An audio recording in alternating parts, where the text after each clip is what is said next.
see your work going within that context? This comes back to death, divorce, and donation.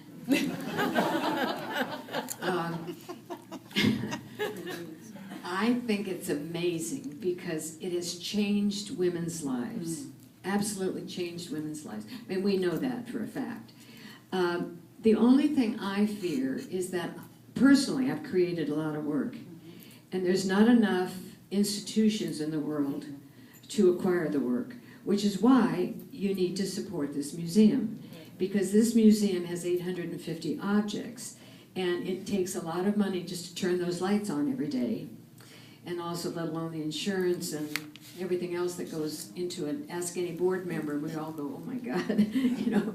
So I do see it splitting into, again, the next generations, and that is the younger generation who are doing things that they don't like the fussiness of some of the antique things, and they're becoming more utilitarian, where in the 80s it was the art quilt, which could be made smaller and therefore seen as a wall object rather than a horizontal object on the bed.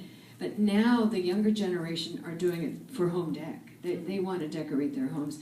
Their work is simpler in technique, not simpler in stitching, but simpler in technique. So the question is, what's going to happen to all this? Well, I've told my kids, either you open the door and you invite everybody in the world to come in and take whatever they want, or you have a big bonfire and you burn everything.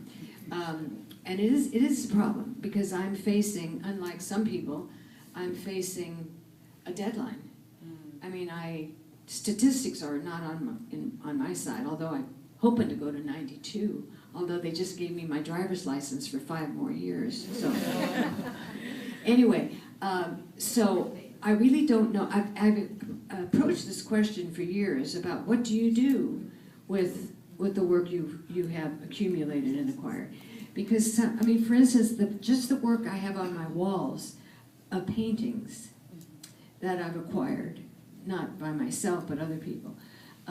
What's going to happen to those that if and when we have to break it up? But the good news is, have a big family. Best thing is to have a big family. And then you can pass it out to the family. And so, and the other thing is you get a daughter-in-law who's real good at organizing and selling things. And you put her in charge, and then maybe we'll make a few bucks off of it.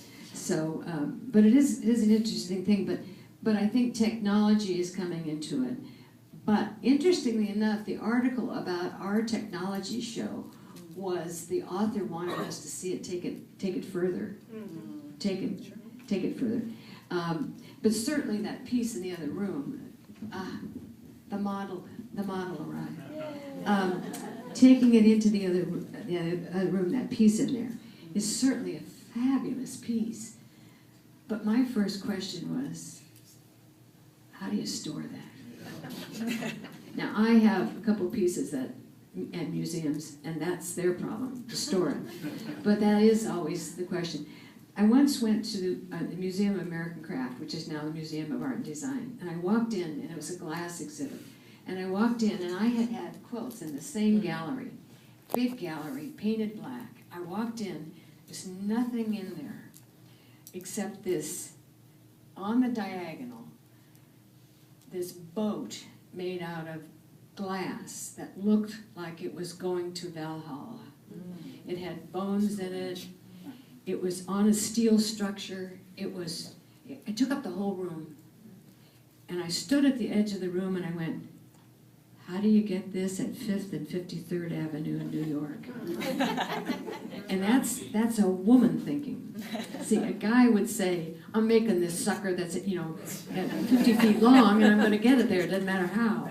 So I think we as women naturally worry about what's going to happen to the work. So I think Marie, as our president of the board, has something to say to us. Unless somebody has some other burning questions. Yvonne's going to be around, and she can certainly answer your individual questions. I am Marie Strain.